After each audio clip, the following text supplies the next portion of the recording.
দেখো এবার আমরা এই এমসিকিউটা দেখি। বলছে 27 ডিগ্রি সেলসিয়াস তাপমাত্রায় কোন গ্যাসটির আরএমএস বেগ বেশি।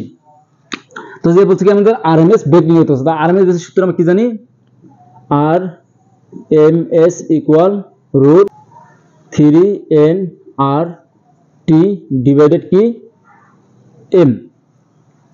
দেখো আমাদের কি দেওয়া আছে, গ্যাস দেওয়া আছে, তার আমরা প্রত্যেকটা কি বের করতে পারবো, আমরা আণবিক ভর বের করতে পারবো। দেখো এবার এই জায়গায় আণবিক ভরের সাথে আরএমএস সম্পর্ক কি, আণবিক ভরের সাথে আরএমএস সম্পর্ক হচ্ছে ব্যস্তানুপাতিক। যদি এম এর মান কি হয় বেশি হয়, তাহলে অবশ্যই কি আরএমএস মান কি হয় কম হয়। যদি এম এর মান কি কম হয়, তাহলে অবশ্যই আরএমএস মান কি হয় বেশি হয়, কারণ এই যে কি আছে ব্যস্তানুপাতিক আকারে আছে। আমরা এখন দেখব কি এই চারটি গ্যাসের মধ্যে কোনটার আণবিক ভর কম আছে। তাহলে যে আছে কত, নাইট্রোজেন। নাইট্রোজেন আণবিক ভর কত, নাইট্রোজেন আণবিক ভর হচ্ছে 14 ইনটু কত আছে 2। তাহলে যে কত করলে 14 আর 2 গুণ কত হয় 28।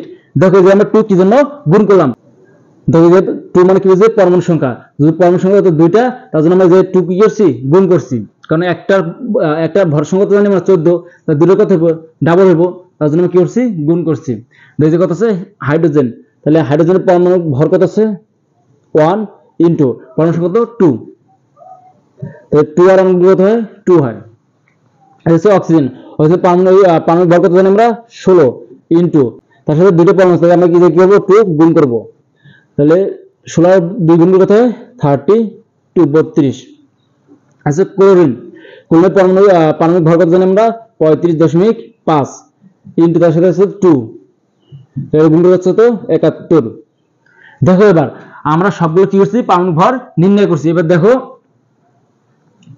কোনটা ভর সংখ্যা সবচেয়ে কম। দেখো হাইড্রোজেন সবচেয়ে ভর সংখ্যা তো 2, হাইড্রোজেনের ভর সংখ্যা সবচেয়ে কম, তাহলে অবশ্যই কি আমরা বলতে পারি হাইড্রোজেনের আরএমএস বেগ কি হবে বেশি হবে, কারণ কি দেয় এম ব্যস্তানুপাতিক আকারে আছে। যদি এম এর মান যত কম হবে তত কি আর এর মান বেশি হবে। তাহলে আমাদের आंसर কি খ নাম্বার। আমরা বলতে পারি অবশ্যই কি হাইড্রোজেনের আরএমএস বেগ সবচেয়ে বেশি।